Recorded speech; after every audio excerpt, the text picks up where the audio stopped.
Bismillahirrahmanirrahim. Assalamualaikum warahmatullahi wabarakatuh. Alhamdulillahirabbil alamin. Wassalatu wassalamu ala an-nabiyil khatim Muhammadin wa ala alihi wa sahbihi ajma'in. Wa ba'du. Kembali ke hadis-hadis tentang amar ma'ruf dan nahi mungkar. Kali ini ana akan bawakan hadis yang diriwayatkan oleh Al-Imam Abu Dawud, di mana Rasulullah sallallahu alaihi wasallam melalui seorang sahabi bernama Al-Ursi ibni Umairah Al-Kindi, kata beliau, anin Nabi sallallahu alaihi wasallam qala, Rasul bersabda, idza umilatil khati'atu fil ardi, apabila suatu kesalahan diperbuat di muka bumi ini, kana man syahidaha fakarihaha, maka orang yang menyaksikan, yang melihat si perbuatan salah dan dosa itu, lalu dalam hatinya muncul kariha, karohiyah, ketidaksenangan, kebencian terhadap khotiah tadi, kata Rasul, kana kaman ghaba anha, maka orang itu terhitung seperti seolah-olah tidak menyaksikan perbuatan dosa itu dikerjakan. Tetapi sebaliknya, kata beliau alaihi salatu wassalam, wa man ghaba anha faradiyaha, barang siapa yang orang itu gaib, tidak melihat perbuatan dosa itu dikerjakan, tetapi orang itu radiyaha, ridha perbuatan itu dikerjakan, maka kata Rasul, kana kaman syahidaha, maka orang itu seperti seolah-olah menyaksikan dan mendiamkannya. Teman sekalian, hadis ini sebetulnya adalah bertalian dengan amar ma'ruf dan nahi mungkar. Karena apa? Karena terkait dengan kesalahan, terkait dengan dosa, terkait dengan maksiat.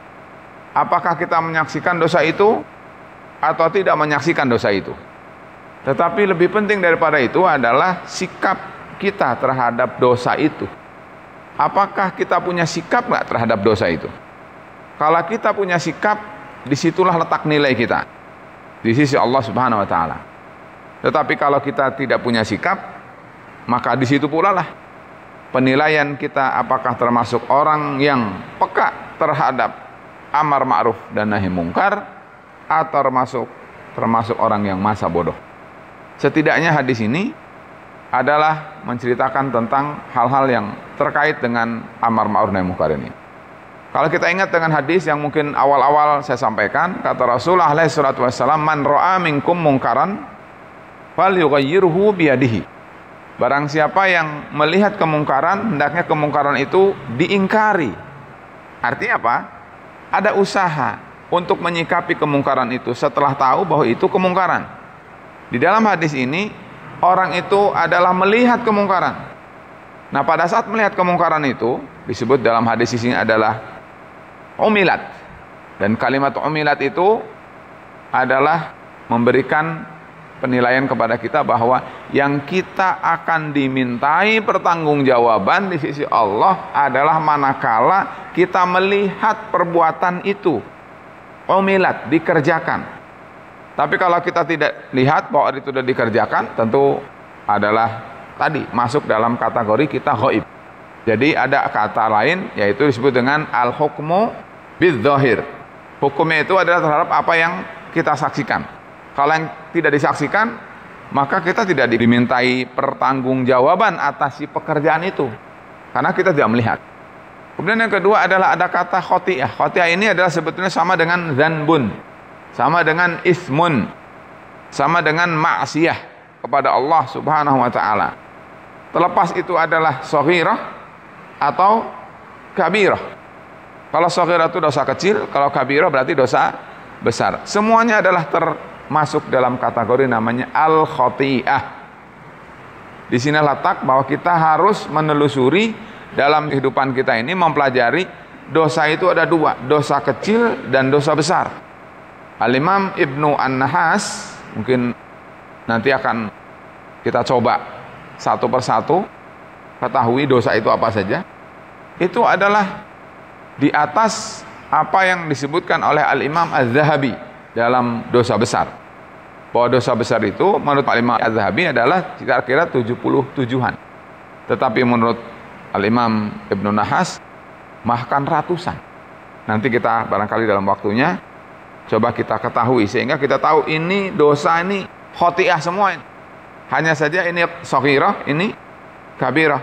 Yang jadi masalah adalah setelah kita tahu nanti bahwa itu adalah dosa kecil atau dosa besar, apa sikap kita? Al-mauqif. Sikap kita ini apa? Apa dah masa bodo amat, nafsi-nafsi aja, kita urip masing-masing gitu. Yang penting kita selesai damai gitu ya. Urusanmu masing-masing lah gitu. Dan itu adalah tidak sama sekali diajarkan oleh Rasulullah SAW. Individualistis itu dalam Islam tidak diajarkan. Yang ada adalah peduli.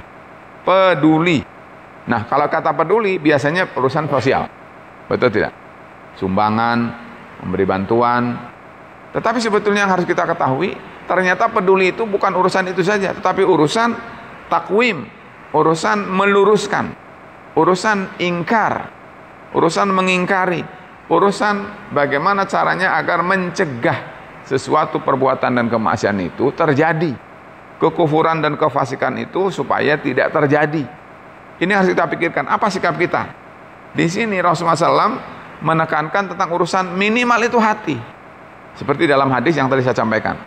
Fa illam yastati' fa bi lisanihi, fa illam yastati' fa bi qalbihi, wa dzalika ad'aful iman. Kalimat ad'aful iman ini dalam hadis ini dijelaskan. Kata beliau bahwa orang yang melihat kira-kira seperti apa? Kemungkaran ada di depan muka, dikerjakan. Orang ini bagaimana sikapnya? Apakah mengingkari dengan tangankah? Tidak. Turun ke bawah.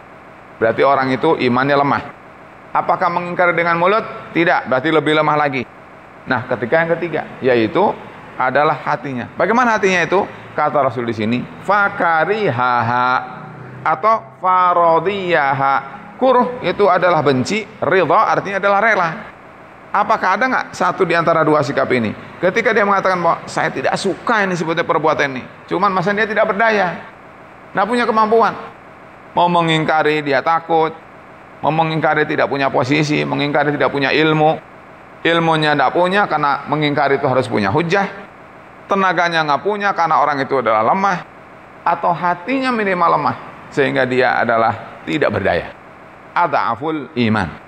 Atau yang kedua, dia ridho. Wah, kalau ridho lebih berbahaya lagi. Dia melihat tapi ridho. Itu adalah tidak ada dalam hadis ini. Yang ada dalam hadis ini adalah bahwa orang itu syahidaha fakarihaha. Dia melihat tapi dia tidak suka. Itu yang disebut dalam hadis tadi namanya adhaful iman. Tapi kalau yang kedua adalah orang itu ghaib, tidak melihat, tidak dalam sosial media, tidak mendengar dalam gambar televisi, tidak membaca.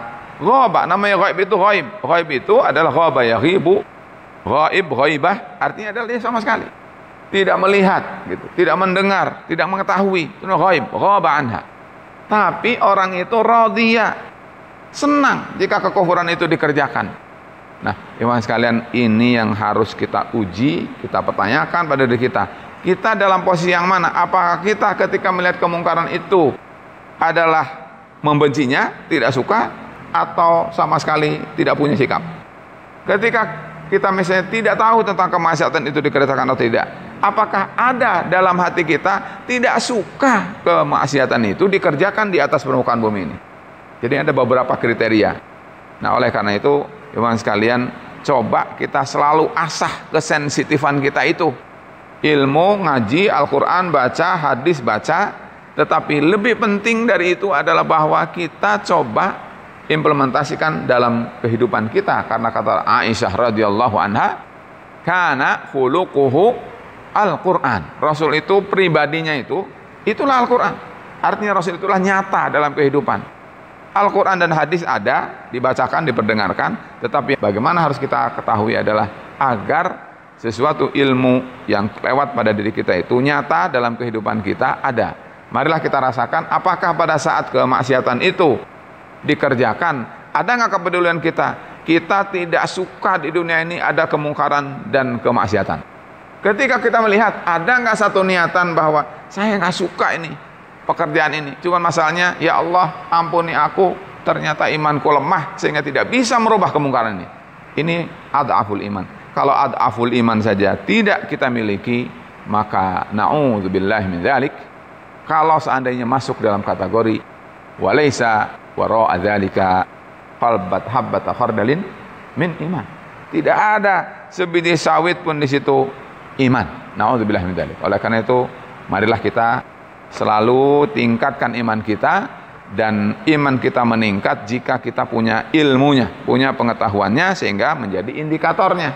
Lalu ada rencana bahwa kita harus mengamalkan amalan-amalan itu sehingga menjadi suatu kenyataan dalam kehidupan. Saya kira cukup, agak panjang sepertinya. Mudah-mudahan bermanfaat. Wassalamualaikum warahmatullahi wabarakatuh.